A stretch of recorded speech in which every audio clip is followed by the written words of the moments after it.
All right, hello everybody and welcome to our webinar. We're excited to have you with us today.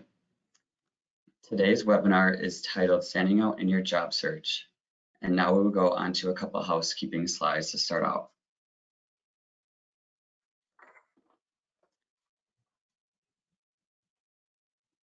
You will likely, here we go, sorry. You will likely see a GoToWebinar panel on your screen. If you want to minimize the panel, click on the orange arrow and the box will minimize. The material that we're covering is about 30 minutes or so. At the end of our presentation, we will answer questions. So if you think of a question at any point, please type it into the question box. If you're listening via computer speakers, all you need to do is adjust the volume on your speakers to hear us. You do not need a microphone.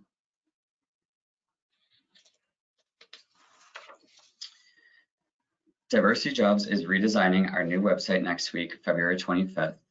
We want you to be able to bring your authentic self to your job search by connecting with diversity-focused employers and communities that are relevant to your career goals. Access complimentary blogs, webinars, and other resources to ensure that you stand out in every aspect of your job search and land your dream job. Take advantage of job fairs and events and gain more knowledge with Portia's course, Land Your Dream Job 101, the Ultimate Action Planning course, which will be available in the follow-up email.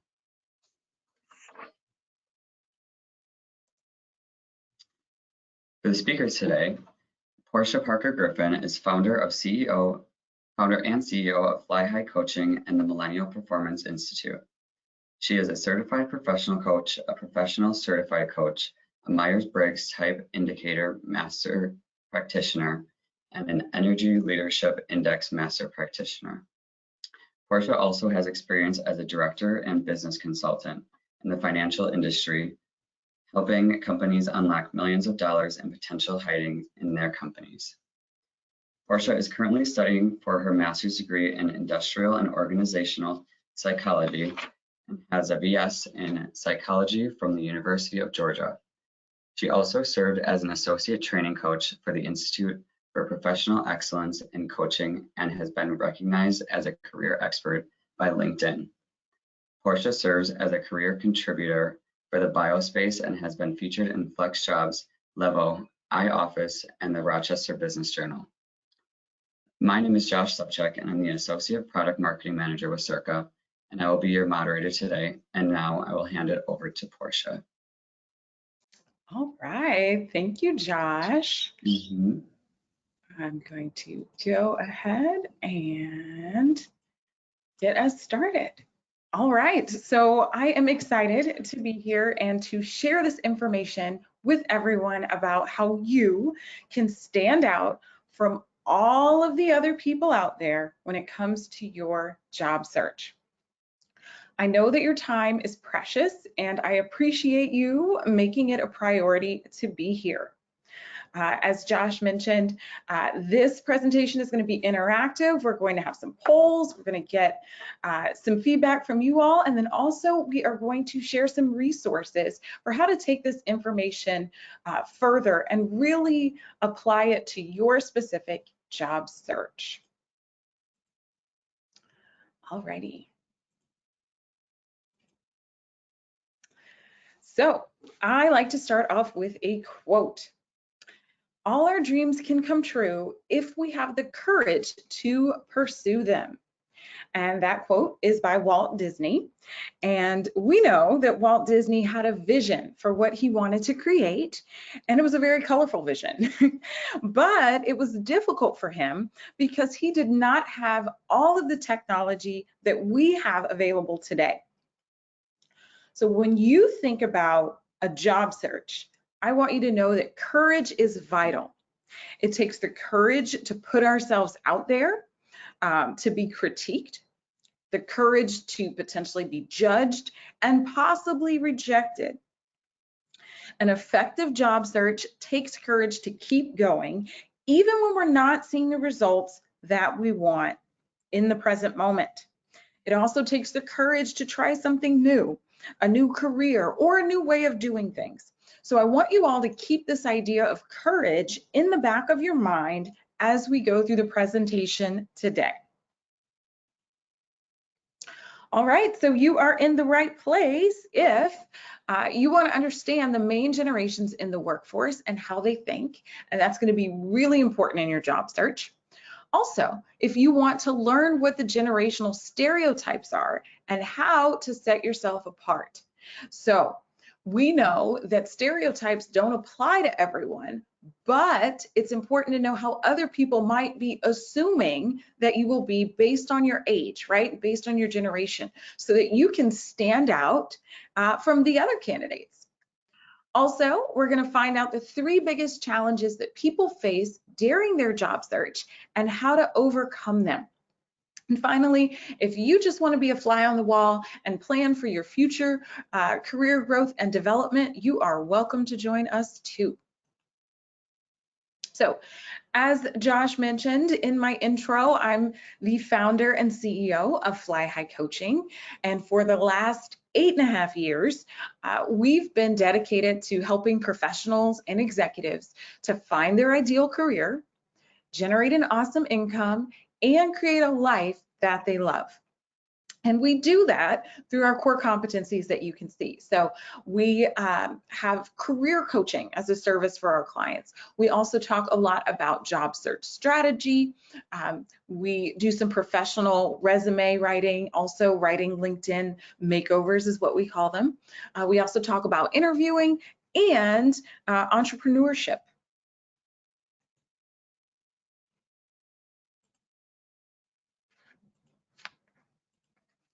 All right, I'm going to move to the next one.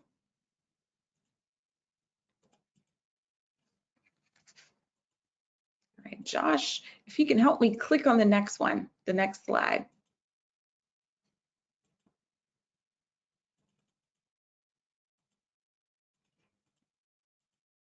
Hey, Portia, can you see, what slide do you see right now? I see who we are. Maybe, I'm sorry, we're having some technical difficulty. Let us just reshare our screen to make sure that you are able to see.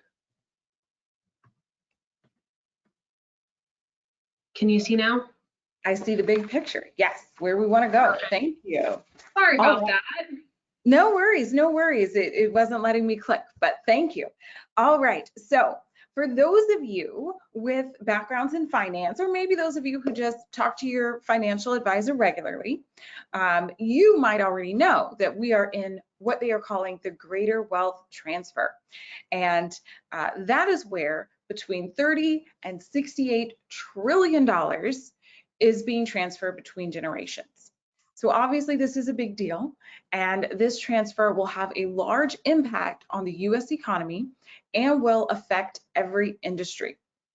So just to put this simply, a large group of people are reaching retirement and a younger group of people will fill their roles in the workforce.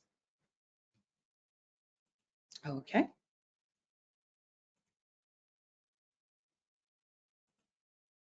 So let's talk about the generations today.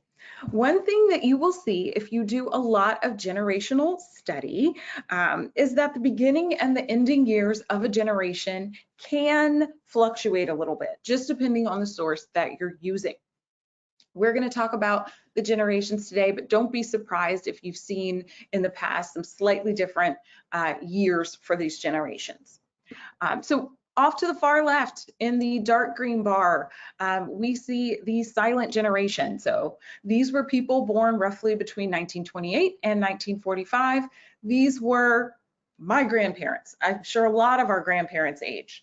A lot of people in the silent generation, also known as traditionalists, are no longer in the workforce.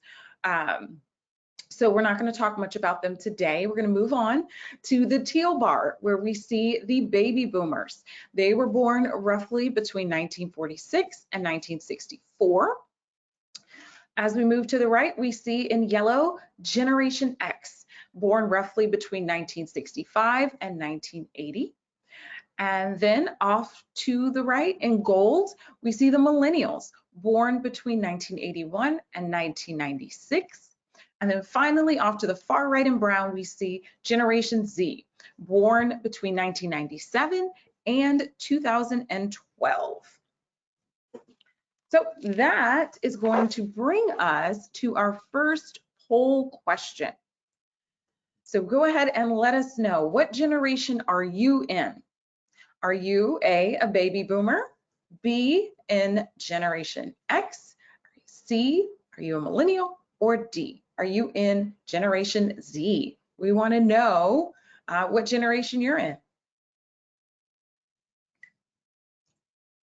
We're going to give everyone just a little bit longer to respond to the poll, and then we'll share the results and we can read those out to you, Portia. Great.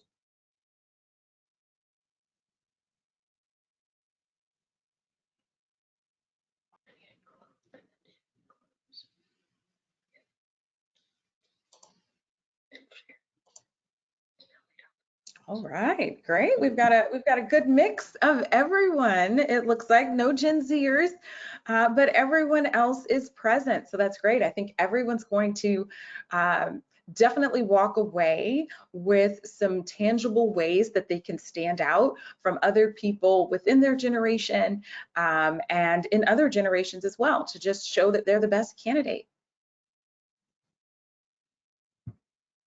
Great. So let's bring on the baby boomers.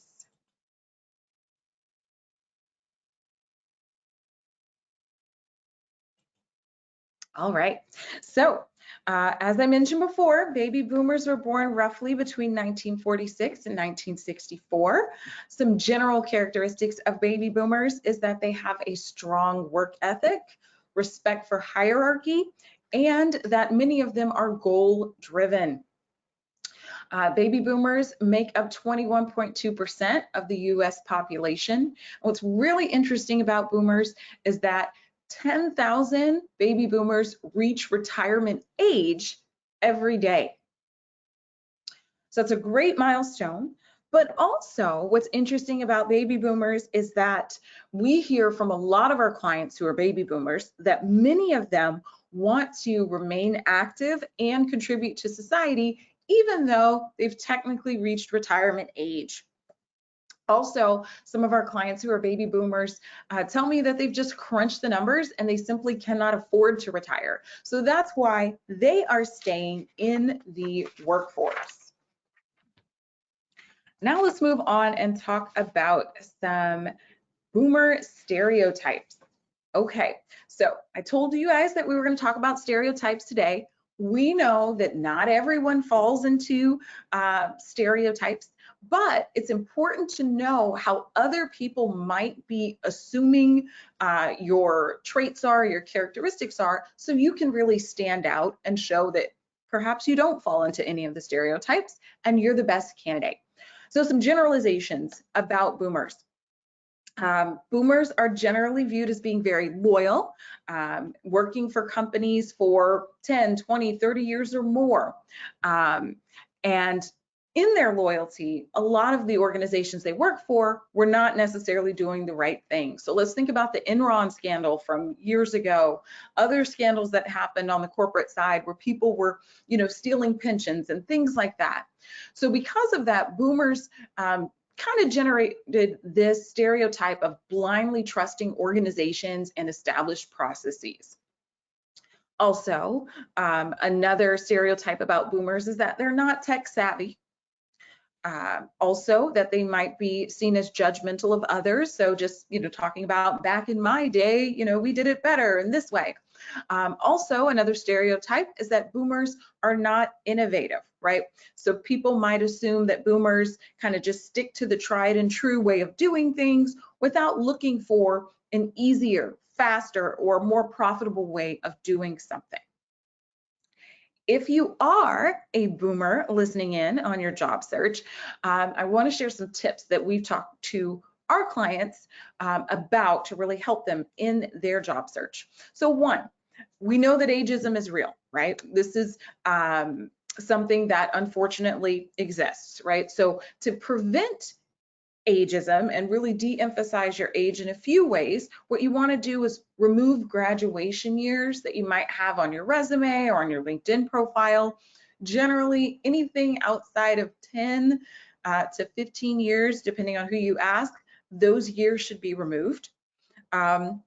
Also, if you're a boomer, you can really play to your strengths by emphasizing your loyalty, how you've been loyal to your organizations in the past, and then also mention that you have stayed current with technology.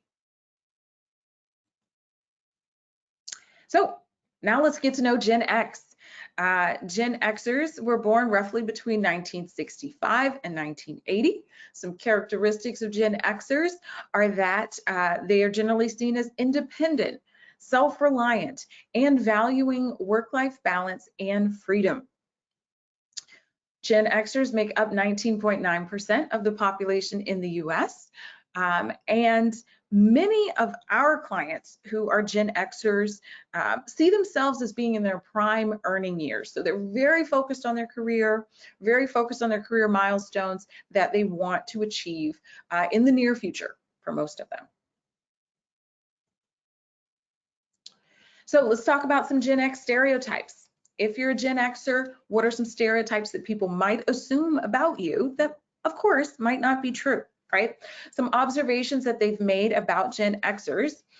Some people think that Gen Xers are lone rangers, right? They don't collaborate with other people. They keep all the information to themselves. They might hoard resources, things like that.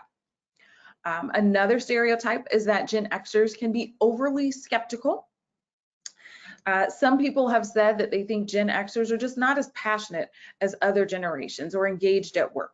So meaning that they're just kind of clocking in, clocking out, collecting a paycheck, right? Another stereotype is that Gen Xers can be seen as pessimistic.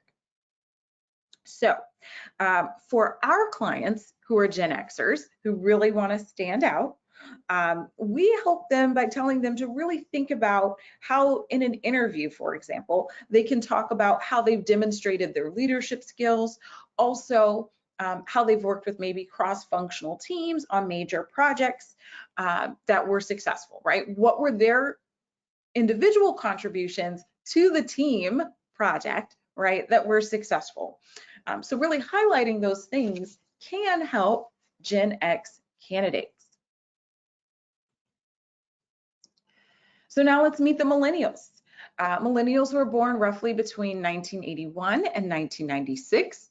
Some characteristics about millennials is that they are generally seen as confident, tech savvy, and entrepreneurial. Millennials make up 22% of the US population.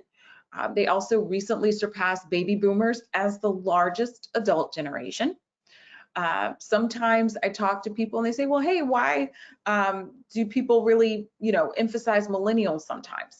Well, for the people who are future focused, they're projecting that millennials will make up 75% of the workforce by 2025. Also, millennials are seen as the most educated generation because many of them have at least some college experience. So let's talk about millennial stereotypes. For our clients who are millennials, they've all heard the stereotypes. They're all over the internet, right? And TV, actually. We know that not every millennial falls into these categories, but it's important to know what some people might assume, right? Some of the stereotypes are that millennials are entitled and self-focused, that they might be seen as lazy, right, and don't follow through with their commitments. Some people think that millennials might be disloyal or job hoppers. And then also some people tend to think that millennials have poor communication skills, right? So for our clients who are millennials that want to stand out, we talk upfront about any brief job positions that they had on their resume or any gaps in employment that they had, and really come up with a strategy on how to present those to really show them in their best light, but also looking for past experiences that highlight their dedication to a company or a project or an organization. Also, with our clients who are millennials, we do talk a lot about interviewing and communication skills as well, just to make sure that they're putting their best foot forward. So now let's introduce Gen Z. Gen Zers, and we don't have any on the call, but I'm sure we've all worked with some Gen Zers at this point. They were born roughly between 1997 and 2012. They make up about 20.5% of the US population. Gen Zers are seen as a very diverse group of people. And also, when people think about Gen Zers, a lot of times they think of them as digital natives, right? People who don't really remember the world before smartphones and definitely the internet, right? Some general characteristics of Gen Zers is that they tend to value independence and also individuality. And so when we have clients who are Gen Zers, again, we like to talk about the stereotypes so they can stand out. Some things that they have observed and they do say about Gen Zers are that they're not focused with a short attention span. Also, some people think that Gen Zers multitask too much, leading to lower levels of productivity. Also, that they might be addicted to technology, right? Have all of the devices and be glued to them. Also, Gen Zers can get some of the stereotype of millennials here in terms of being job hoppers, right? So when we have clients who are Gen Zers, we talk to them about these issues, right? So one major point that we generally harp on is to make a point for them to make a human connection, right? Human connection with their interviewer, human connection with their coworkers, all of that, and to show that they're focused and engaged at work. So people just don't, assume that they're, spaced out, right, on their technology or their devices. So that's going to take us to poll question number 2. Do you feel confident in your ability to develop your career? And this can be internally at your current company or externally on a job search outside of your company. Just let us know that. All right, I will keep it on for one more second here.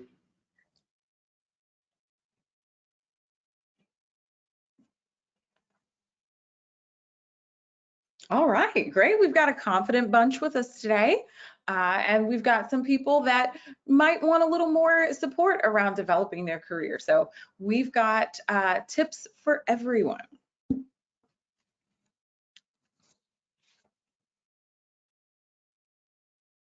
All right.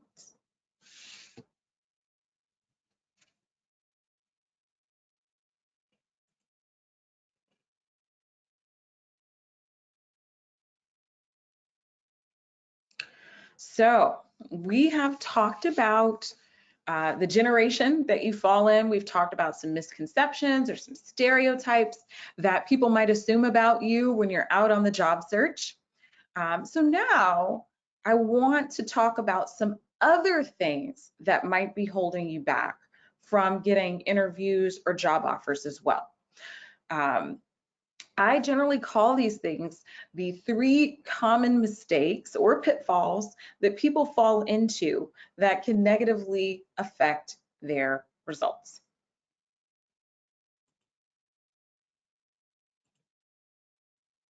Okay, number 3, you have outdated or underwhelming professional branding.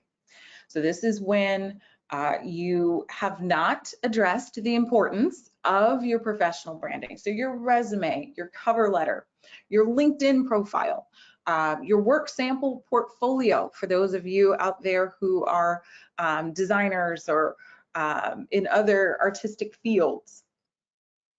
And maybe you haven't addressed these things because you haven't been in the job market. I actually was just talking to a client yesterday who hasn't looked for a job in 15 years.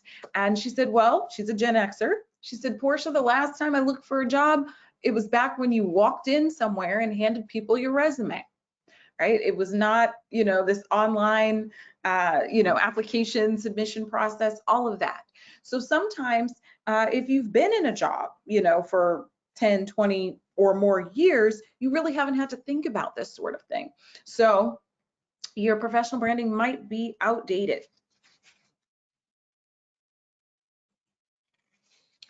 So how can you stand out, right? Well, it's important to have a professionally written resume now more than ever, right? Many people think, hey, I'm a good writer. I can write my own resume. Well, I would say definitely, 5 years ago, definitely 10 years ago, you could say that. And you could write your own resume. And guess what? When you submitted it, human beings were actually reading it. Nowadays, we know that everything goes through technology. So if you just go online to any job site, basically, or an organization's website directly, and you apply with your resume, odds are it's going through software technology that is screening your resume, just looking for the right keywords in the right frequency. What's unfortunate is that if your resume does not have the right keywords for the types of jobs that you're targeting, your resume gets a quote unquote bad score and is filtered out of the process. And most times it's filtered out before a recruiter or a human being in HR ever sees your resume. And we do not want that to happen to you, because I regularly talk to people who say, well, Portia, I've applied for 100 jobs or 50 jobs and I haven't gotten any positive responses, or I've gotten 1 or 2. What's the problem? This is the problem. You guys know now. They don't have the right keywords on their resume. And sometimes the formatting is off too, which of course will make the technology, pretty much give it a bad score. So that's why generally we recommend a professionally rewritten resume in the right format. Also, LinkedIn is so important. A lot of people I talk to say, yeah, I set up a LinkedIn profile 5-7 years ago, haven't looked at it since. So much has changed. For those of you who've hopped on LinkedIn recently, you already know that. What's interesting is that over 90% of recruiters are going to check you out on LinkedIn after they review your resume, but before they decide to interview you. So that means they're using LinkedIn as a tiebreaker of sorts between candidates. Someone's job, there's a recruiter whose job is to look at the 50 resumes that the computer actually liked, right? The computer might have filtered out hundreds of other ones that it didn't like, but their job is to look through the 50 resumes that the computer liked and drill that list down to maybe the 10 people or so that they have phone screenings and interviews with. How do they do that? They do that with LinkedIn. So your LinkedIn profile is really important. Also, some of you might have actually had communication from recruiters on LinkedIn. Recruiters now use LinkedIn to help them find candidates in their geographical area. So again, having what we internally call an optimized LinkedIn profile can really draw that attention to you, even if you're not actively submitting your resume. Okay, and so when it comes to professional documents, here's the dirty little secret about recruiters. Most recruiters are not reading your resume word for word, at least initially. They're glancing at it. Research shows it's somewhere between 5 to 7 seconds for the resume, and they're making a snap judgment about you based on that resume, and they're putting you in the yes or the no pile, right? Our goal is to get you in the yes pile, and so that's why you want to present your value, demonstrate that very clearly on your resume in less than 10 seconds when someone just glances at it. So that's how you can stand out with your professional branding. The number 2 mistake that I see is that people do not have a job search strategy. Again, we'll go back to the client I was talking to yesterday, the Gen-Xer. She told me, again, the last time she looked for a job, she just walked into places, right? She didn't have to, look online and do all of this applying and customizing resumes and all of that stuff. So creating a job search strategy, if you haven't been on the job market in a while, can be very difficult. But even if you have looked for a job, we find that a lot of clients have trouble with this. This is when they are doing a few things sporadically, right? They've got various tactics. So 1 minute they're submitting their resume, on job sites. The next they say, hey, I'm just going to network online on LinkedIn and other places. Then they say, well, no, I'm not going to do that. I'm going to start going to this professional association or this organization and talking to these people. And then they just keep spinning and changing what they're doing all the time. I want to be honest with you. If that is what you've been doing, a little this, a little that, whenever, you know, kind of inspiration hits, the odds that that's going to be successful in terms of landing a job are very, very slim. So let's talk about what to do instead, right? You want to stand out, and here's how to do it. You want to have a schedule of what to do and when to do it. Also, you want to maintain consistency. So you want to keep taking action. So that means following up with everyone, interviewers, recruiters maybe that have talked to you about positions, other contacts that you know that might work at an organization that you're interested in. And I know that this part can be really tough. And so this, I want us to go back to that courage that I talked about in the very beginning of the presentation. It's going to take courage to reach out to a recruiter if you don't hear back from them after that interview. It might take courage to, you know, follow through with the 7th round of interviews, right? A lot of our clients, if you're applying at these large corporations, you might have 6 or 7 rounds of interviews and just continuing to kind of go through that. But you want to remember, a lot of times people are afraid of the rejection, right? So they don't hear back, so then their courage wavers in terms of following up. You want to remember that you're only looking for one job. Maybe there are some of you on the line that are looking for 2 jobs, but really, you're not looking to be everywhere, right? So you're really looking for what's going to be a fit for you. So you want to cast a wide net as far as where you're applying and your activities, but you don't want to take things personally if you don't hear back or if an opportunity doesn't work out. Number 1 mistake we tend to see is that people do not have support. So this is when you have the best intentions of working your job search strategy, right, and taking action.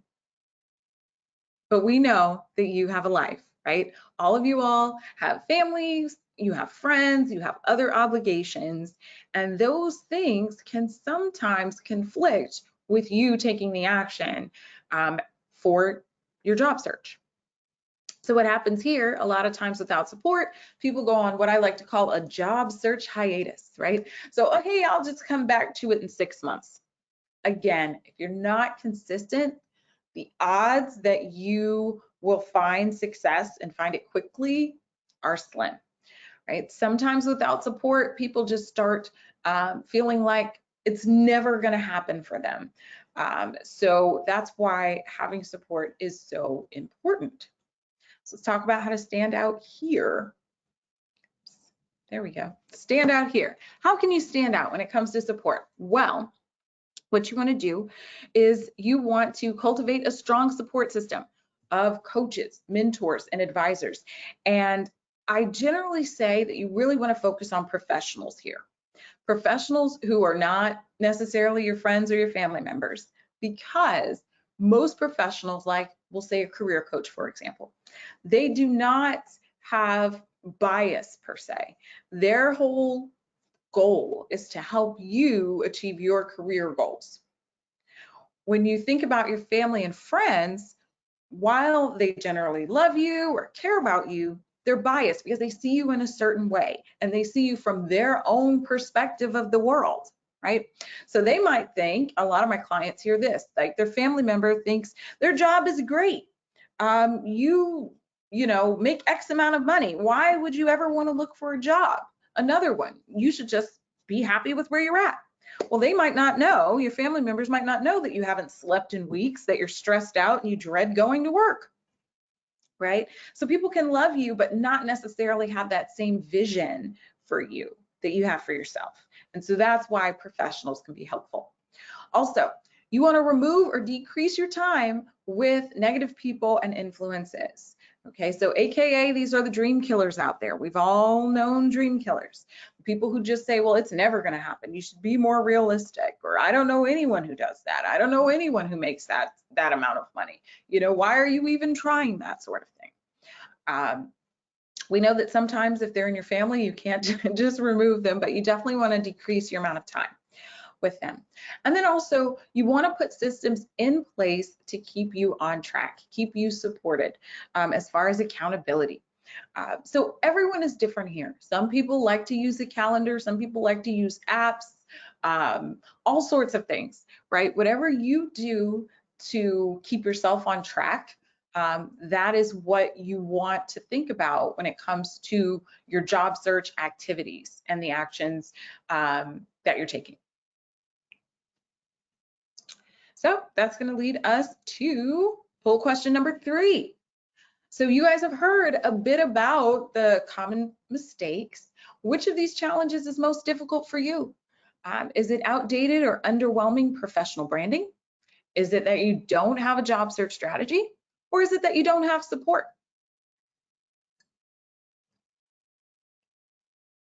All right, I will give it one more second here and then I will share the results.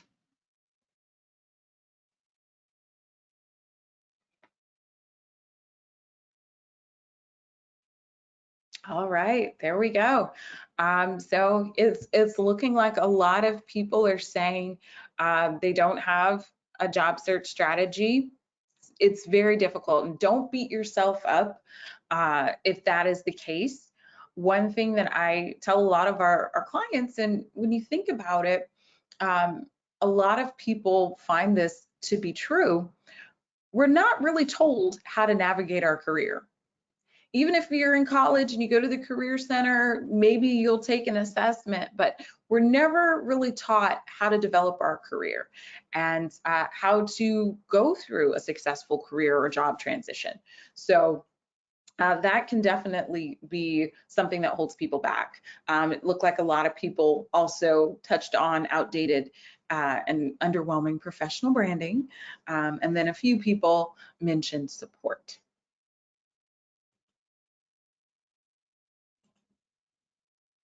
Okay, so at this point in the presentation, sometimes people's heads are spinning. I know this sounds like a lot because it is a lot, but there is a simple way to put all of this together. And we're going to talk about that soon. But I do want you to know that even with the right tools and the right strategies, it's going to take work, right? You actually have to put things into place. You actually have to do what you say you're going to do and what you plan to do. It's also going to take time, right? So when I talked about that dedication, sticking to a schedule, it's going to take some time. Also, having access to the right resources. So some of the right resources might be an updated resume, might be help with your LinkedIn profile, right? Other right resources might be professionals to help you, right? Or meeting other contacts to network with. So these are the sorts of things that you want to think about. Alrighty, so I want to talk about some case studies. Some clients of mine in different generations. I just pulled 2 for this presentation to just really demonstrate what we've talked about today and put it all together. So Robert is a baby boomer. He is an IT executive, and prior to being an IT executive for 20 years, he had a 20-year military career. So when I met Robert, he said to me, he didn't know anything about looking for a job. And he was very apprehensive about the job search just because, again, like I mentioned before, we don't really learn this sort of thing. A lot of people kind of fall into a routine. So what we did with Robert, we talked about a lot of the things that we talked about today, only of course we went deeper and applied it to him specifically.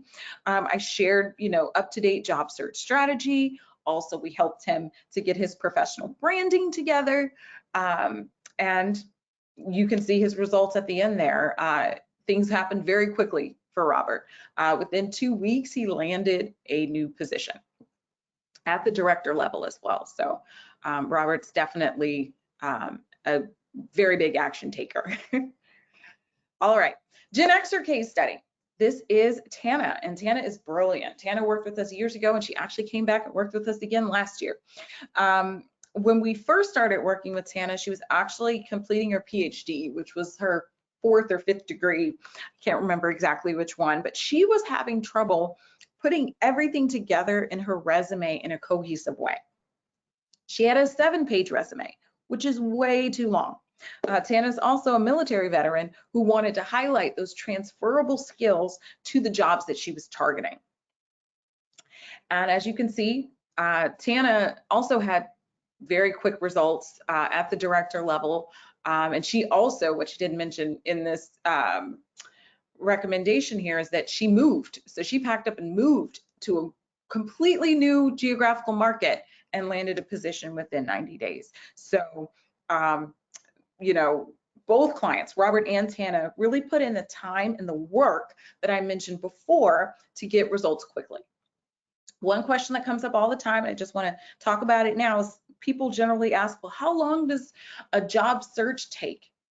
Well, the short answer is it depends, right? The average job search for a professional, we'll say, is generally between 3 to 9 months. But if you're looking for a position at the director level, the executive level, C-suite, generally those job searches can take even longer because there are just less of those positions out there. All right, so we've talked about a lot of different things today as far as you standing out from other candidates. What we do have is a great resource for you. Our Land Your Dream Job 101 course puts all of this together in a simple way. What I did when I created this course is I basically took a month's worth of career coaching that I work with individuals on and drilled it down into the modules, the things that you must know, the key areas to be successful in your job search. And this is after working with hundreds of clients. We work with hundreds of clients a year in different capacities. And what you'll see is that some of those same themes. So we talked about the professional branding documents. In the course, we talk about your professional branding, your resume. We talk about optimizing LinkedIn and really drawing the right types of recruiters and opportunities to you. We also talk about networking, working with recruiters directly, and then we even touch on interviewing towards the end. So this is really the simplest way to kind of put everything that we talked about today into practice. All right, so we started with a quote, and I like to close with a quote. Productivity is never an accident. It is always the result of a commitment to excellence, intelligent planning, and focused effort. And that quote is by Paul Meyer. And for those of you who are perceptive, you will know that the reason I like that quote is it touched on everything that we talked about today, right? That commitment to excellence. How can you stand out despite what the generational stereotypes are out there? How can you stand out and be excellent? How can you really implement that intelligent planning when it comes to your job search strategy? And then focused effort, right? The execution, the follow through is necessary. So that's why this quote really spoke to me, and I think it could be helpful for a lot of people. All right, Josh, so we can open it up for questions. I talked a little bit about the Land Your Dream Job 101 course already. Josh has let me know that after this presentation, when you guys receive the email with the recording, you'll also receive links to where you can go and check out the Land Your Dream Job 101 course yourself. Also, you'll have a link to the Ace the Interview Guide. So sometimes we have had clients that got the job search strategy down. Maybe they went through the course, maybe they went through some coaching with us, and they were getting 4 to 5 interviews, but they weren't getting job offers. right? So they wanted more targeted help around interviewing. And so that's why I wrote the AC Interview Guide, which is a 17-page guide all around what I call helping you to find your secret sauce. So what is going to help you stand out from everyone else, right? And how do you articulate that? It also includes frequently asked questions for you to prepare for, questions that you should be asking your potential employer. There are also exercises that you work through to find out your transferable skills. And then finally, a lot of people have trouble with that tell me about yourself question. We have a whole exercise around that in the AC Interview Guide. So these are some resources that can help you all if you would like to dig deeper into this. All right, well then, I just want to take the time to thank you very much, Portia, for being here today and doing this. And I also want to relay some questions that some people have for you, if you don't mind just answering a couple. Be great. So one that I have is, should I apply for a job even if I don't have the required experience? Okay. That is a good question. Again, it depends, and it depends on you, and it depends on how the job is written, right? So the first thing is you want to look at the job posting, and are you looking at criteria that says preferred, or are you looking at criteria that says required? So sometimes if things are required in certain industries, sometimes there was really no way around that. But if you're looking at things that are preferred, that's different. Also, there's a school of thought that a lot of recruiters write a job posting based on this ideal mythical candidate, right? But they don't necessarily expect to find someone who checks all of those boxes. So I generally tell our clients that if you feel confident that you could do the job, then I recommend that you apply if you meet at least 60% of the criteria. Perfect. And then one that kind of plays off of that is, I feel like I may be too qualified for a job I applied for. How do I make them aware I am interested without seeming like I want more pay? That is a great question, and that comes up for a lot of our candidates, well, I should say clients, but they are candidates as well for different jobs in a few different areas. So sometimes when we work with clients who might have multiple degrees, PhDs, or they perhaps were in a position. I have one client who retired after working for a state agency at the C level, and he wants to apply for business analyst roles now after he's retired, right? He's a boomer. And so this was a very real challenge in his presentation of his documents. One, it starts with your resume, right? How are you being positioned, right? He's not interested in an executive level role or a director level role or even management. So the first thing is you want to make sure that your document is positioning you for the types of roles that you want.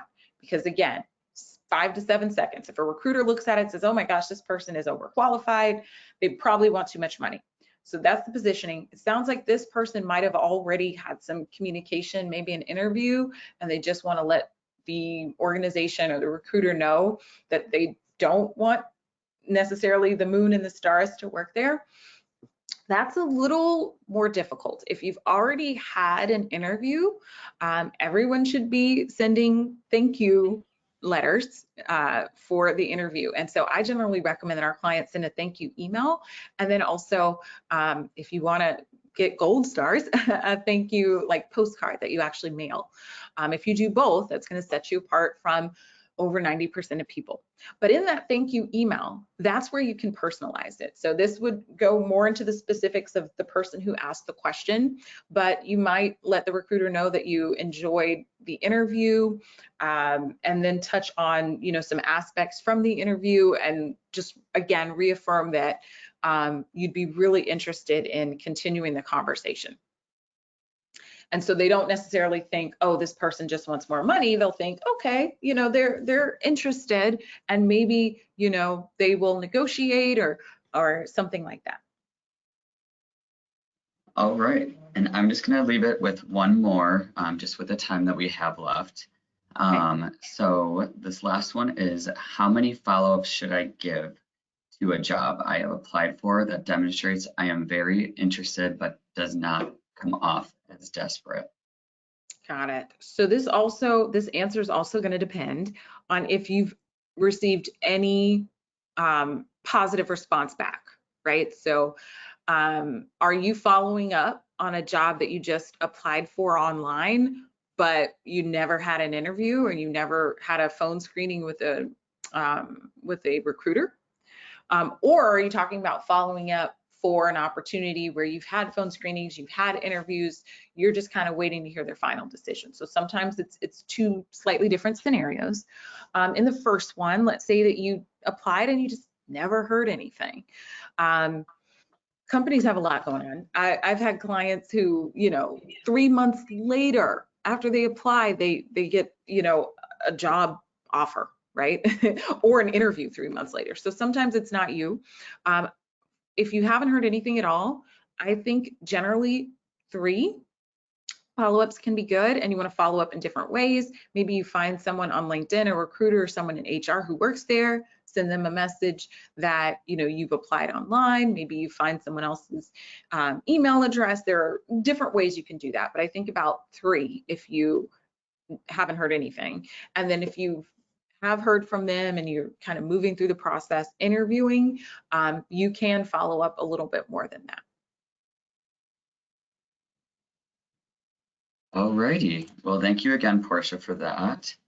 I am going to finish up the slides here, and we do want to thank everyone else too for joining today. Our next webinar will also be me and Portia, but Portia will be the one doing it on setting yourself apart during an interview using the STAR method. Yes, I'm excited. We're going to talk more about interviewing next time, Josh.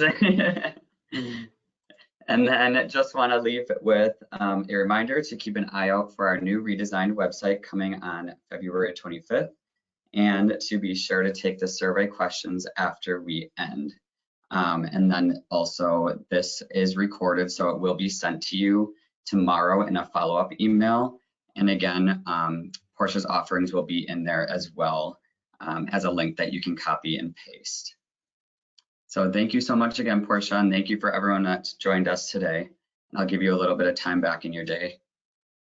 Great. Thank you for having me, Josh. Yes, thank you. See you soon. All right. Bye. Bye.